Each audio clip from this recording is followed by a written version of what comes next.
pourquoi M. La Liberté a été acquitté. Maintenant que le bulletin est terminé, passons au reportage sur la vie de Jésus de Nazareth, puisque Pâques arrive bientôt. C'était Stéphanie Langlois, en direct de Montréal. Représente Diarrhée. Mi linda milanese suave, hey! It's very good food. Ça a l'air vraiment bon. Un cadeau. Oh ben là, gracias. Family Prix, on est là pour ça.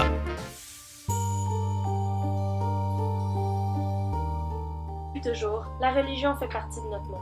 Elle est présente dans plusieurs sphères de notre vie, que ce soit au niveau politique, social ou culturel. On en retrouve encore certaines aujourd'hui. C'est le cas des trois grandes branches monothéistes de la religion, soit l'islam, le christianisme et le judaïsme. Un des personnages appartenant au monde religieux est Jésus de Nazareth. Né à l'époque où le roi Hérode était au pouvoir, Jésus de Nazareth est un protagoniste auquel on rattache beaucoup d'histoires qui diffèrent les unes des autres. Ces histoires sont interprétées par des gens qui racontent ses périples, les théories scientifiques liées à celui-ci et les écrits sacrés comme ceux de la Bible. Mais comment savoir qui a réellement raison? Tout d'abord, pour bien répondre à cette question, il faut faire un très long voyage. Il faut retourner à Bethléem en Palestine. Jésus naquit en Palestine, plus précisément à Bethléem, le berceau du christianisme. Cette ville créée il y a plus de 5000 ans est située à 10 km de Jérusalem, la ville sainte selon les trois grandes religions monothéistes.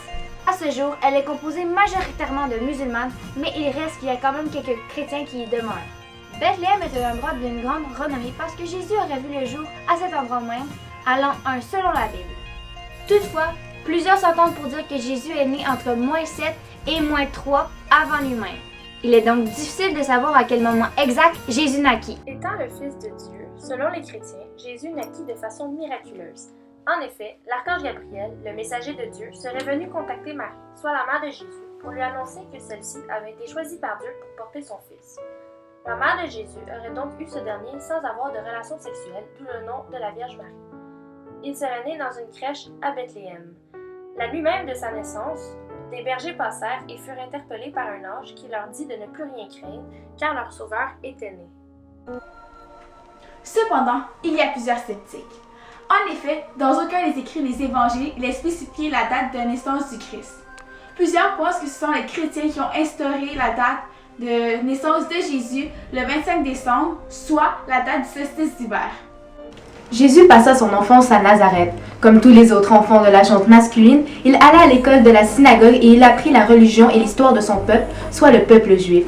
Joseph, son père adoptif, lui montra le métier de charpentier. Environ entre 5 et 4 avant Jésus-Christ, Marie, Joseph et Jésus fuirent en Égypte. Maman, où est-ce qu'on s'en va? On doit s'enfuir, Jésus, on doit s'enfuir vers l'Égypte, puisque le grand Hérode nous persécute.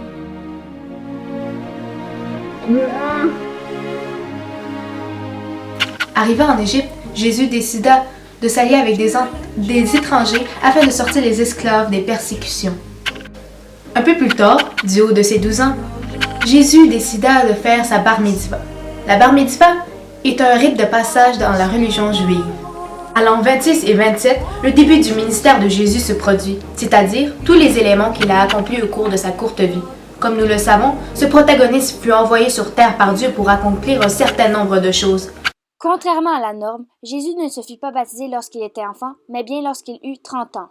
Lors de sa vie adulte, le Christ se fit baptiser à l'âge de 30 ans.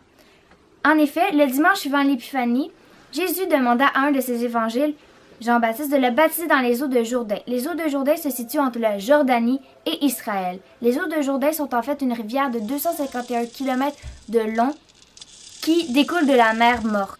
Dans le temps de Jésus, c'était une pratique très courante de se faire baptiser. Les gens le faisaient pour purifier leur âme et se délivrer de leurs péchés. Depuis peu, les eaux de Jourdain ont été déclarées comme patrimoine de l'humanité par l'UNESCO. Puisque Jésus ne possédait aucun péché, le fait qu'il demande le baptême était un geste de solidarité envers tous ceux qui lui en avaient beaucoup. En sortant de l'eau, on entendit une voix du ciel venant de Dieu qui disait qu'il avait mis son amour en lui. Cet événement souligne donc une présence d'une divinité supérieure dans les cieux. En l'an 28, Jésus se choisit 12 disciples. Le mot disciple signifie celui qui apprend ou qui suit. Ces 12 apôtres le suivirent, apprirent de lui. Simon, Pierre, André, Jacques, Philippe, Barthélemy, Thomas, Matthieu, Jacques, Thaddée, Simon et Judas Iscariote étaient les 12 disciples de Jésus selon les écrits de l'Évangile Matthieu. Par contre, dans les livres des 3 autres évangiles, il y a inscrit les mêmes disciples, mais nommés sous des pseudonymes différents. Un des disciples connus de tous est Judas. En effet, c'est celui-ci qui a trahi le Christ. C'est pour cela qu'encore aujourd'hui, nous utilisons le nom Judas pour une personne qui fait preuve de trahison. Les autres disciples n'étaient pas extraordinaires, ils étaient même banals. Jésus a choisi des hommes bien différents. Parmi eux, il y avait un révolutionnaire, un pécheur et un collecteur d'impôts. Les pécheurs étaient des personnes de la genre masculine ayant commis un ou plusieurs péchés. Aussi, un collecteur d'impôts, aussi appelé publicain, était une personne qui ramassait les impôts pour les Romains. Un révolutionnaire était une personne qui avait des idées différentes que le reste de la société. Jésus et ses apôtres ont accompli plusieurs merveilles. Une d'entre elles a été qu'ils ont réussi à nourrir une foule de 5000 personnes avec 2 poissons et 5 miches de pain.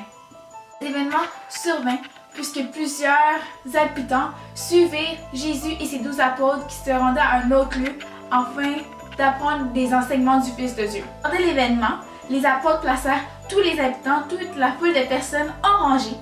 Et ensuite, Jésus prit la nourriture et la leva au ciel afin de la faire bénir. Ensuite, il y eut tellement de nourriture que chacun fut rassasié et même que des restants ont été emportés dans des paniers. Donc, Jésus est de plus en plus connu partout dans le pays.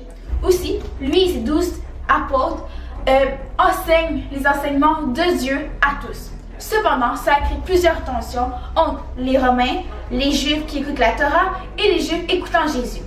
C'est durant toute cette tension, durant tout ce temps orageux, que Jésus et les 12 apôtres prennent leur repas de Pâques, donc la Sainte, le dernier repas avant la trahison de Judas.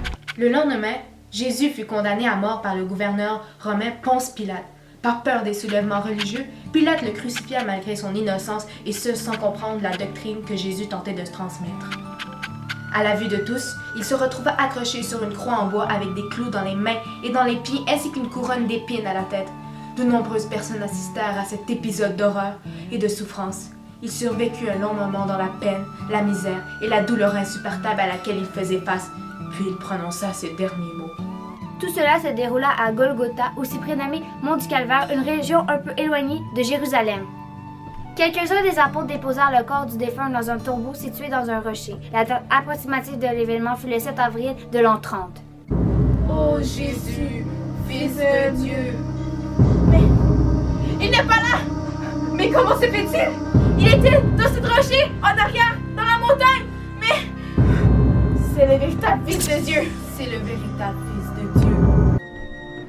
Donc, selon les chrétiens, Jésus aurait ressuscité 3 jours plus tard. C'est quelque chose qui est arrivé que l'on retrouve dans tous les textes des évangiles, même si c'est un événement qui sème encore la controverse à travers les religions.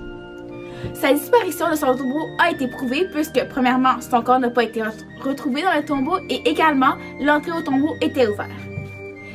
Après ce périple, Jésus est allé aux cieux avec son Père Dieu. Profanateur, prophète ou divinité, Jésus joue un rôle dans chacune de ces 3 religions monothéistes. Très présent dans le christianisme, on fait aussi allusion au fils de la Vierge Marie dans le judaïsme et l'islam. Premièrement, selon les admirateurs d'Allah, Jésus était un homme extraordinaire qui naquit d'une mère vierge et qui avait l'habilité de parler à sa naissance, guérir les souffrances et de ressusciter les hommes. Il entretenait également un lien avec Dieu, puisque plusieurs musulmans pensent que Jésus de Nazareth ne fut point crucifié, mais plutôt sauvé par Allah. De plus, il s'agit d'un des nombreux prophètes reconnus par l'islam, qui avait la tâche d'annoncer l'arrivée imminente de Mohammed et de renforcer la doctrine enseignée dans le Coran. Bref, c'était un envoyé de Dieu, mais point le sauveur tant attendu. Eh bien, pour nous les Juifs, Jésus c'est un imposteur. En effet, même s'il y a un lien direct avec notre religion, puisque c'est la première religion qu'il a apprise, toutes ses actions et ses discours contre la foi juive ont fait de lui un agitateur. Également, nous, au contraire des chrétiens, nous ne voyons pas Jésus comme étant le Fils de Dieu, mais comme étant un homme qui se fait passer pour le Messie malgré le fait qu'il n'avait pas toutes ses qualités. Jésus est considéré comme étant plus qu'un homme dans la religion catholique, même qu'il est perçu comme une partie de Dieu dans le catholicisme. En effet, dans la phrase traditionnelle « Au nom du Père, du Fils et du Saint-Esprit », ça relate, dans le fond, le trio divin. Bref, chacun possède des pouvoirs, mais ils ont besoin l'un de l'autre pour coexister. Cependant, dans la branche de la religion chrétienne, Jésus demeure un personnage assez important et dans le fond, son mouvement reste encore là de nos jours et ça s'accroît de plus en plus. Également, le fils de Marie a été crucifié le jour qu'on appelle maintenant Pâques. Donc, c'est ce moment qui rappelle, dans le fond, la croix, ça rappelle ce moment-là par les fidèles chrétiens. Après sa mort, les 4 évangélistes enseignèrent sa doctrine afin de perpétrer la religion qu'il avait créée, donc le christianisme. Plusieurs historiens à travers le monde sont convaincus que Jésus de Nazareth a réellement existé. D'autres pensent le contraire. Par contre, nous n'avons aucun manuscrit qui a été écrit de la propre main de Jésus. Mais nous avons trouvé des écrits qui datent du 11e siècle après Jésus-Christ. Ces essais religieux ont été écrits par des historiens soit juifs ou romains et relatent l'entièreté de la vie de Jésus. Ce sont des preuves flagrantes que ce dernier a existé. Il y a également les livres écrits par les 4 évangiles Matthieu, Marc, Luc et Jean. De plus, plusieurs lettres échangées par les communautés chrétiennes ont été retrouvées. Il y a également des Romains qui ont noirci le portrait du pionnier, soit Jésus. En effet, Jésus était perçu comme un être méchant, mal aimé par les Romains. Étant moi-même une archéologue, j'ai fait des fouilles, mais les conclusions étaient décevantes, puisque tous les objets que nous avons retrouvés n'ont pas été identifiés comme à 100% certains qu'ils dataient de l'époque de Jésus. Effectivement, l'entièreté des objets trouvés n'ont pas été authentifiés et possèdent un haut taux d'incertitude. De nos jours, Jésus est un personnage encore présent dans notre société. En effet, on retrouve des traces de lui et de sa doctrine chez les personnes âgées et plusieurs fêtes, telles que Noël et Pâques. Jésus est donc un être extrêmement charismatique qui influence la vie de plusieurs, encore aujourd'hui, que ce soit au niveau des festivités traditionnelles ou de la religion. C'est un homme exceptionnel qui a vécu une myriade d'aventures et qui a légué plusieurs enseignements et croyances au monde. Même si aucune preuve archéologique ne peut à ce jour confirmer son existence, c'est un personnage bien présent dans la Bible et à qui on fait référence dans le Coran. La vérité éclorera-t-elle un jour? Nul ne le sait avec certitude, mais chacun d'entre nous entretient un point de vue différent, ce qui ne nous empêche pas d'être ouvert d'esprit et d'aimer son prochain, bref, de suivre la doctrine de ce pionnier.